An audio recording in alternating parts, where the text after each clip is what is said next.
Welcome to Greenfield Community College's Survey of Health Careers. And today we'd like to welcome Timothy Blake, health educator. Welcome. Thank you. It's nice to be here. Timothy, would you like to start talking a bit about your work at Stop It Now? Yes, Stop It Now I could talk endlessly about. I won't, but I could. Stop It Now is the name of an organization that's primary mission is the prevention of the sexual abuse of children. Currently, Stop It Now is facing financial difficulties and the services have been curtailed quite a bit, but my work with that organization was to talk with people on the telephone. And so whether we talked to people on the telephone or they sent us an email or however they would get to us, we would try to offer information and resources about where they could go, what they could do, whatever their questions and concerns about sexual abuse of children. And so that was the part of the reason why it's been such a passionate job for me. It's helping people in such intense situations. Mm-hmm. And it also brings up for me a watchword within health education, which is prevention. So we try our best to be on the preventive side of things. Mm-hmm. And in that, in your role at Stop It Now, were you communicating with other healthcare organizations, or were you more of a working directly with people out in the community? I mean, on the phone. The telephone line was accessible through a toll-free number, so we were hearing from people across the entire United States. Mm. We heard from people from Canada, Australia, New Zealand. We would get emails from people because there was a website that was easily accessed. We were hearing from people in all walks of life, from all parts of the country, and even beginning to hear from people around the world. Mm-hmm. And so that was my work was on the helpline, mm-hmm. as it's called. Mm-hmm. And so that's how people would get to us. They would get online or they would hear from somebody and they'd call the number, and then we would have a conversation. And what's your educational background? My educational background, I like to think of my educational background in two ways, one very formal and one more informal. The formal is that I, as a, how to describe this now, as a non-traditional older student. I started college at age 36 and went through all of the, I didn't live on campus or anything, but I went through your freshman, sophomore year. Yes, I went and did the English classes and the math classes and the whole thing. And but I concentrated on early childhood education. So my associate's degree is in early childhood education.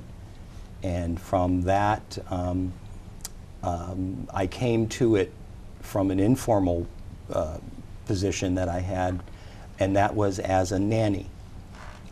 I was the live-in nanny for a family. My friends called me Mr. French. Some of you aren't old enough, so watch TV Land and you'll catch reruns at some point. But so the informal part of my education included experiences that I've had other than getting a college degree or some formal education. And a lot of that had to do with the jobs that I've had, not only working with young children, preschool. I have worked with elementary school students, and I swore that I would never be able to work with teenagers. Teenagers and I are like oil and water. And I know what I was like as a teenager, so I don't hurt people, but I just, But I wound up working for 6 years in a GED program for pregnant and parenting teenagers. Rule number one, when working with teenagers, never run out of chocolate. So I've worked with a lot of different folks. I've even had the opportunity to give an HIV prevention course to a Golden Agers club. So I've worked from checking in to checking out. Great.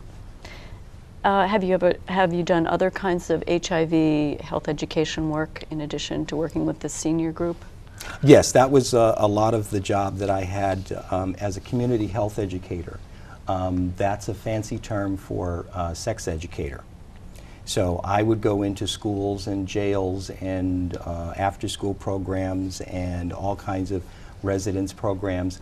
I had a call once from a group for a group session with a television cable company, because there was this panic about HIV/AIDS, and the truck drivers and the installers were afraid to go into people's homes to plug in cable because they never knew who was going to be in there. And so I did an education piece with them, and it helped them to recognize that as long as you don't share any blood products with anybody, you should be okay. So it took just that amount to do that. But that was what I was doing. I traveled around all 4 Western Mass counties.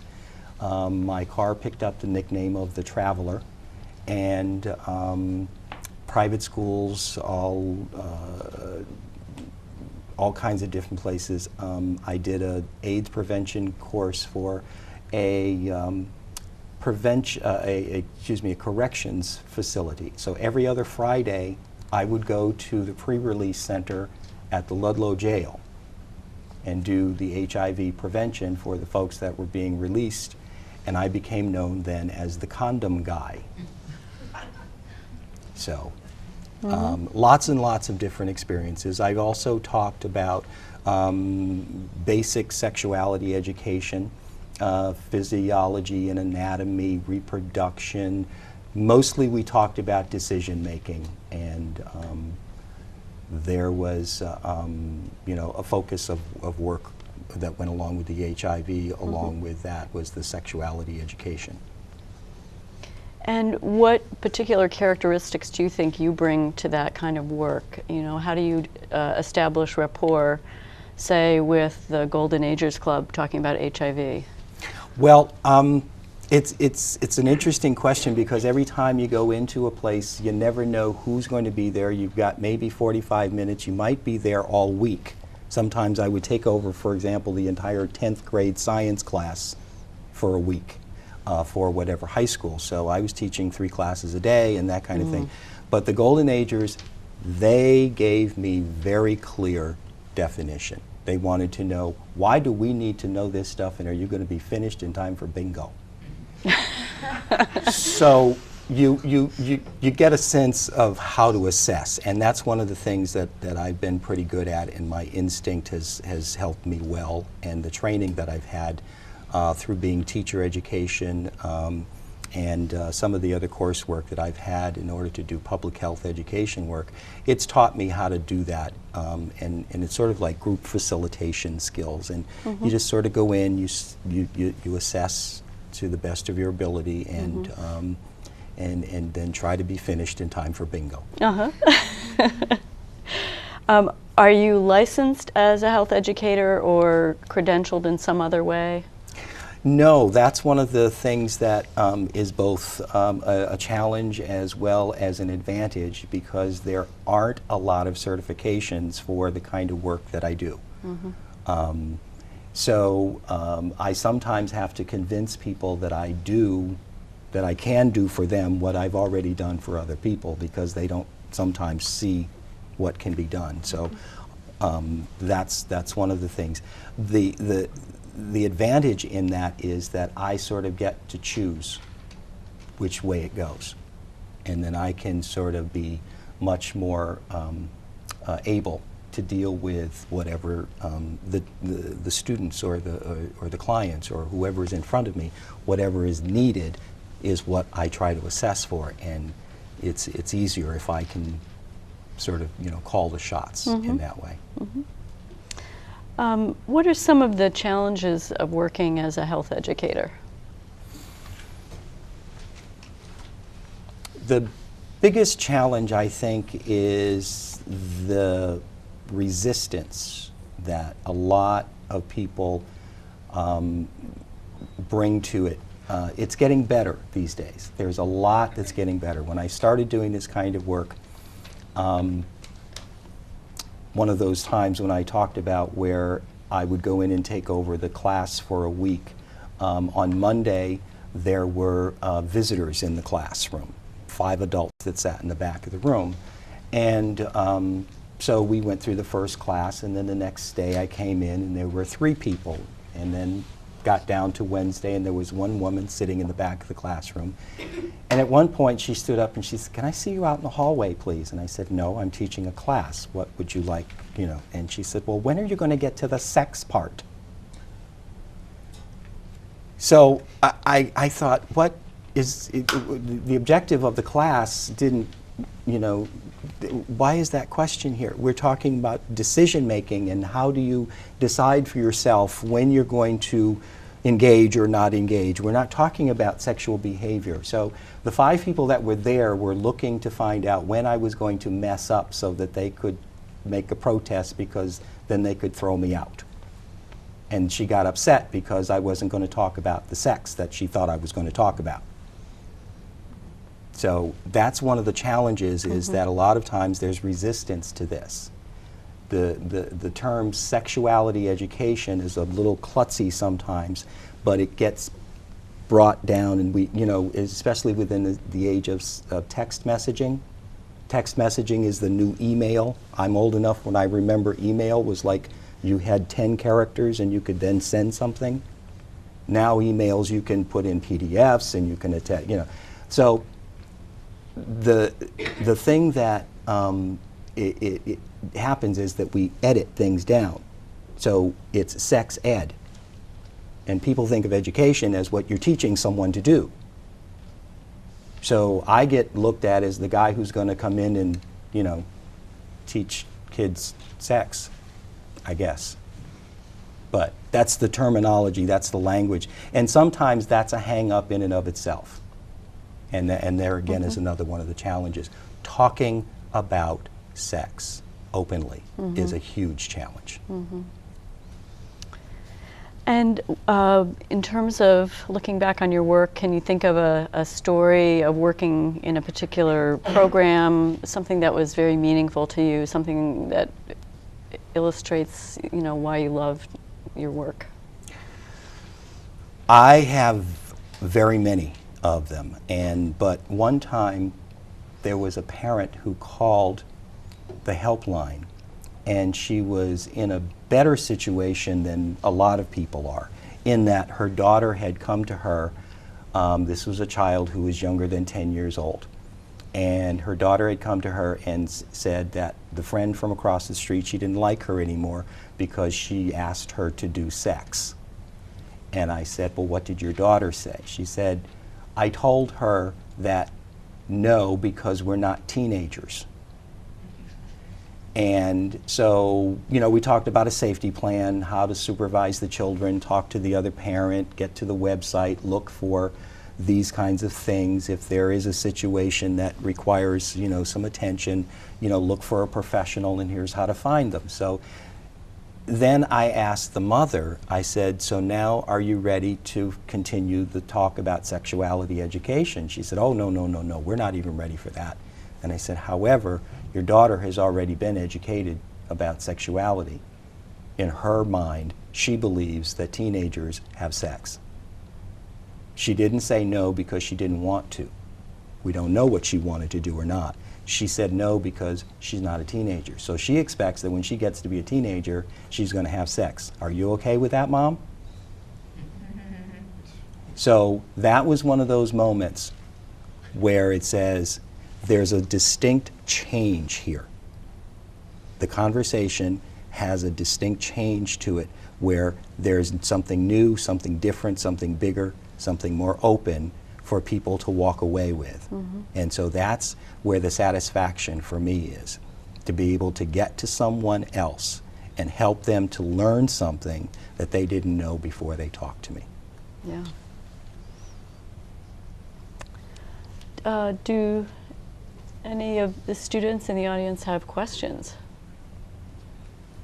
Would you go back to doing early childhood education after all the things you've done? Or do you see yourself as going, more into the direction of sex education or working with the Stop It Now group? Or would you Well, go back to working in a preschool? Or? I think that I might enjoy the fantasy of thinking about it. Both of my knees are right now screaming, no, no, no, no, no. There's a lot of getting up and down that you have to do with little people. And that was, as a matter of fact, a lot of pictures of me with children. I'm on the floor. Now, gravity works wonderfully. However, these days it's a little harder. But it's a great thing for me to think about in that way, because that's why I do what I do. Even when I was working with the teenage moms, I would say to them, when things got where we needed to open up and get real, I'm not doing this for you. And they would, because I'm a teenage girl, you have to be doing everything for me. That's your existence here is to do for me. And so I would always explain that I'm doing this for your babies. So it's always the children. It's always the young ones. It's always the youngest ones. That's what I'm doing. So there are people out there that do that.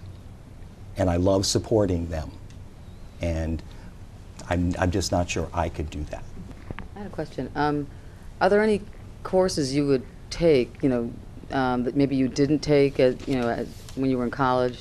Are there any things you might think, any courses in college that you might feel would help you maybe better than stuff that you didn't take that maybe you should have taken? Or Well, I really don't think so, but I love the opportunity to talk about what I would offer as for all of you to take away from here is to be open to everything. I never thought that I would get into public health education. I was squarely on early childhood education and early elementary education. I was going to get them from age 3 to grade 3. And then I took a course in public education and was inspired. And then one of the other things that happened was that I ran out of money, so I had to go to work, and guess what was open? A job in community health education.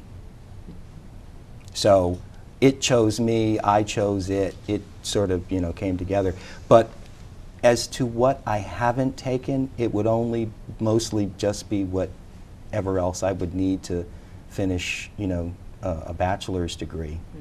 But I would ask all of you to just take a chance. Go out, take a theater class, do something and see where else you can connect. Working with Stop It Now, is it difficult coming home with all that stress of everybody else's life? And how do you deal with that, like the pressure of knowing something's happening that you really can't control? You can just advise. Yeah. In a word, therapy. The terminology is vicarious trauma. And it happens to doctors and nurses, policemen, EMTs, anyone who deals with people in a crisis is likely to deal with that.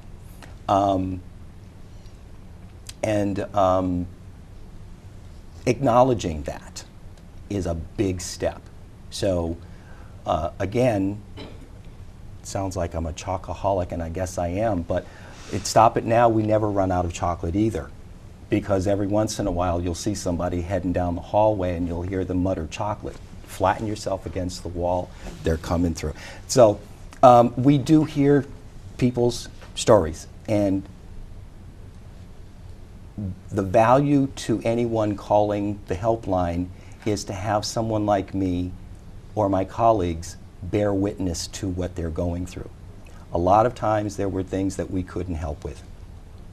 Sometimes people had the wrong idea and said, come get this kid, and they expected us to start up the van and go get them.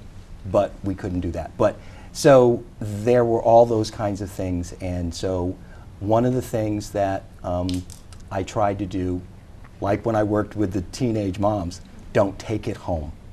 It's hard, that's why. It is. It's extremely hard not to take it home.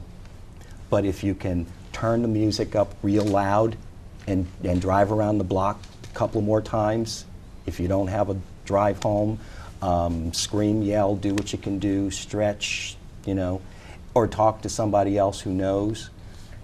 It's one of the things that if you're going to go into health ed, either as a service person or as an educator, if you're going to be helping other people, know where your help is. When you're feeling like, oh my God, what did I just hear? Don't hold that. That's not yours. That belongs somewhere else. Find a way to get rid of it. Do you have your own training system within the Stop It Now? No. Again, one of the things about Stop It Now and some of the work that we do is that no one else does it. No one else does the prevention end. People have called us and said, well, I called such and such and I've already called so-and-so and they sent me to you. Mostly what we do on the side after people either suspect or know that there is some attention that needs to be paid, we offer information and referral. Sometimes it's prevention. We've had people call and say, I'm a minister of education at a church in such and such, and we have, want of your materials because we want to put your prevention methods in place. So they're not suspecting that there's any problem, but they're saying, we get people here all the time, why don't we just practice this? So there isn't a training program per se, but one of the things that helps in this work is to know children, know sexual abuse issues, and know that parents are not rational when they are on the phone with us. So however that helps you to decide what your next semester's schedule is going to be, but there isn't anything in particular. Each one of us that worked on the helpline came from very different backgrounds. Can I just ask a follow-up to that? Sure. Does Stop It Now have a curriculum that they sell or that they offer to? No. No. And mostly it's because the issue is just too large, and within communities there can be an issue that people could work on, but also there are too many individual stories and there are too many other ways that, so there isn't any one way to deal with this, and that's one of the biggest, again, hurdles and challenges. Okay.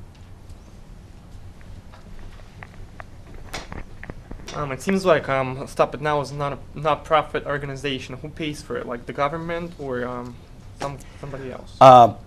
Stop It Now, it takes private donations. It doesn't have any government. It's not publicly funded. It's privately funded, and unfortunately, that's one of the issues. Is that the funding has, like in a lot of other situations, dried up. But that's another one of the challenges of working in health education or health care, is that you're always dependent on a grant or something to get all of the complete services together. So sometimes you'll see, different programs change because of the funding. So it's an important issue to bring up. How can you make a donation to that, Stop It Now? Stopitnow.org on the web, and just like a lot of websites, they've got a great big donate button, so just follow the link. Do you have any volunteers working there or anything like that? Or just like certified people? Well, for some of the kinds of work that it can be done by volunteers, it's a very small office, so we don't have a lot of people. Any of the other work is either on helpline or It's the public policy office, and they would, do that kind of thing. But if you were interested at all, certainly check and see what's available. Unfortunately, I have to say I'm not there right now. We're hoping that funding gets recovered and we can get called back, but. Casey, did you have a question? Okay. Okay. Timothy, before you ever became a nanny, when you got out of high school, where did you start in terms of working that might have kind of led you on this path? Or, what was your history before? Oh, high school. Gosh. Thanks, Jeannie. That's a long trip back. Now, right out of high school, this was at a time when college was not always, for everyone. College was definitely still a choice for most high school students. And it was 1967, and Vietnam was happening, and so I started working at an office right out of high school, then went into the military, traveled around the world a little bit, got some real clear messages about my place in the world through that experience. When the airplane landed at Kunsan Airport in South Korea, and I looked out the window and I thought, oh my God, I'm the foreigner here. And so that held me in good stead, however, and then came back, bounced around a few places, did some theater. I've had a great time on stage, and that's part of what I can attest to, helping me be during those times when, for example, there was one campaign advertising that went really bad in the state of Virginia. There was an elderly man holding a child's hand, and all you saw was the two hands holding each other, and then the words, "It doesn't feel right when I see this." So we thought, that doesn't sound right, because you're telling people that men are dangerous to children. Well, they didn't listen. They put up the ads, billboards on the highway, newspapers. The phone went nuts, because people were figuring out that there's an organization where these people just hate men. They're telling people that men are dangerous to children. And then the phone rings and they pick up and hear, "Stop it now, this is Timothy, how can I help you?" So they're expecting some, man-hating woman, and they get me. So again, it's one of those times when at the end of the conversation, there was a change. And if you can do a little song and dance sometimes, it helps. So theater, and then I met this little princess of a child. She was 7 months old, and her parents wanted me to come work for them, and I did. And then I went into Montessori training, and so I've learned a lot about children, and I've learned a lot about families, and I've learned a lot about how to be helpful, how to be able to serve, but also, as one of the questions was put, how to be able to say, this is where I can, this is the end of where I can reach. I often would say that to people on the helpline. Just be aware of how far your arm can reach, and don't pull your arm out of socket. So when you're helping someone, know how far you can help, and then be able to know when to pull back. So those were a lot of lessons that I learned outside of the formalized education. I want to thank you very much for being here today. Thank you. It's been a Yeah. pleasure.